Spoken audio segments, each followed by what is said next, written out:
Hello guys, আমরা এখন কি করছি বলো? রান্না করছি। তারপর আলুর চপ। ঠিক। তারপর রান্না হয়ে গেল। রান্না থেকে রয়েছে তাই বলো। অরণ্য আমি দুরান্ত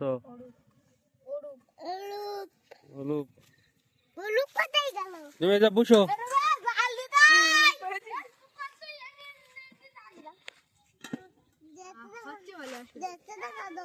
দিচ্ছি কেন?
এই তো